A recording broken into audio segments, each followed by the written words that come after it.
All right, hey, welcome everybody out there. You're watching Public Access Television here in Iowa City. I'm your host, Timothy Tack, and we are going to talk about some recommendations, but not just recommendations from anybody. We're going to get recommendations from Tyler Smith. He's going to impart us some knowledge here. He's starring in a new movie that just came out with Adrian Brody and Forrest Whitaker, a couple of actors I'm sure you've heard of. He's in that new movie, and he's going to recommend that, of course. But he's also going to talk about some video games. I'm sure you're going to be surprised to find out exactly the video games that he thinks are the best. You'd be surprised. So check that out. After that, we're going to talk about some books that he recommends, science fiction books, and some good old literature. This is a literary crowd here in Iowa City.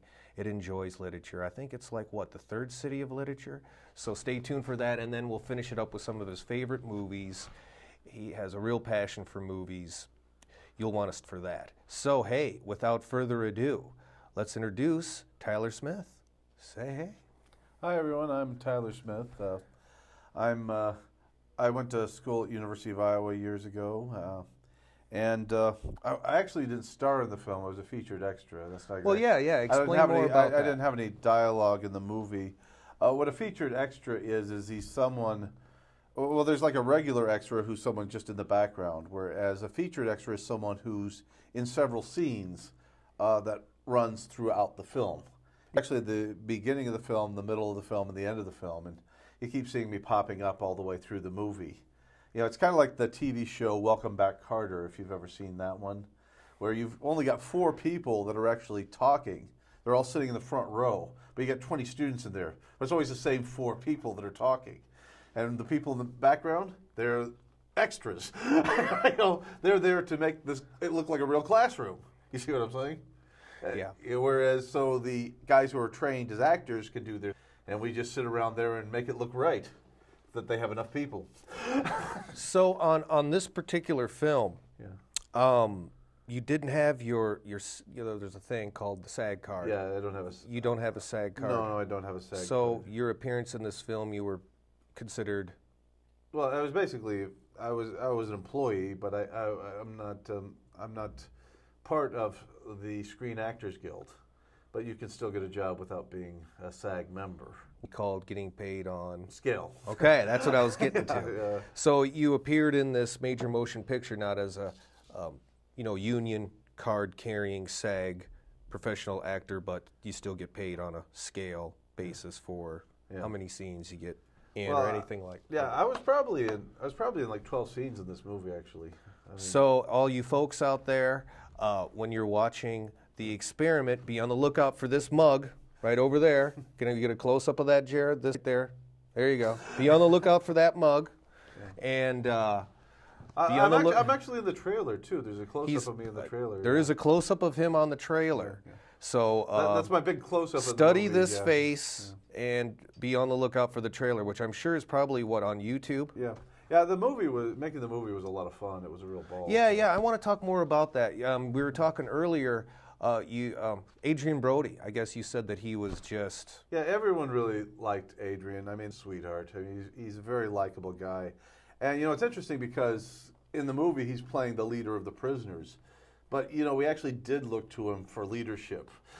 We kind of saw him as the unofficial leader of all of us there, And, he's just, he's a very approachable guy. He's very, he's very fun to hang out with and be with. He's just has a very likable nature. Great guy.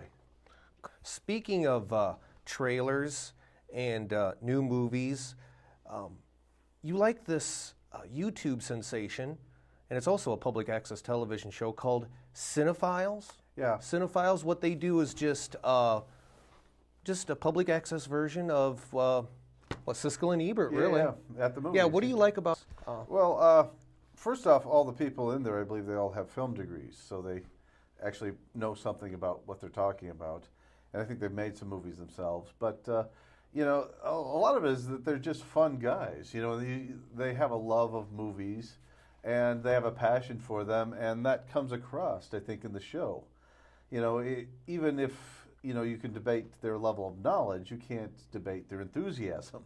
And, and that enthusiasm comes across. They're just fun to watch. And they have a lot of topics that I find are interesting. They did a series on the Alien movies, Alien 1 with Sigourney Weaver, Aliens, the sequels, where they talked about that, and they talk about a wide variety of subjects. And one of the things I like about the show also is they let the fans make recommendations for the show. Yeah. And I mean, not that they always listen to the fans, because I recommended that they do Silent Running, and they told me they hate Bruce Dern. I didn't want to do it, but I did recommend Alien, and they did do a whole hour on the Alien movies. So, you win some, you lose some. But yeah, I think it's a fun show, and they seem like really great guys, and it's just very entertaining. Yeah, so check out Cinefiles on YouTube, and check out some guys that are doing the public access thing, just like us right here, talking about movies. And let's talk about video games. You have some interesting recommendations. It's not too much of a stretch to go from the new movie you're into video games, is it? No, not at all. Not at all. Not at all. So we're going to go into some video games you recommend, and you'd be surprised here. I got some that you wrote down for me. This is the trusty rusty Tyler Smith notes. That right here. If you can get a close-up of that, Doug. No, that's okay. No, you saying right here that you like the 8-bit games. Yeah, better than some of the new stuff. Yeah, I think that there was something lost. It's like the whole Haku idea, about less is more. And sometimes I think, they had to be very efficient in an 8-bit game when they had so little memory to work on a video game with. And I think they came up with some of their best stuff, in some of the older 8-bit games. I look at some of the old 8-bit games and I look at the new games, and it's like, I really, but I grew up on the 8-bit games, understand that. But, I liked some of their stuff way better than a lot of the things that I'm seeing now, where we have unlimited memory capacity. Okay, so here are some of the 8-bit games that you recommend. Here's the little list here. I don't know if you wanted to comment about each one. Joust. Yeah, that was a great one. Yeah. Shinjin the Ruler. Shinjin the Ruler. Shinjin the Ruler. I want to say a little something about that game.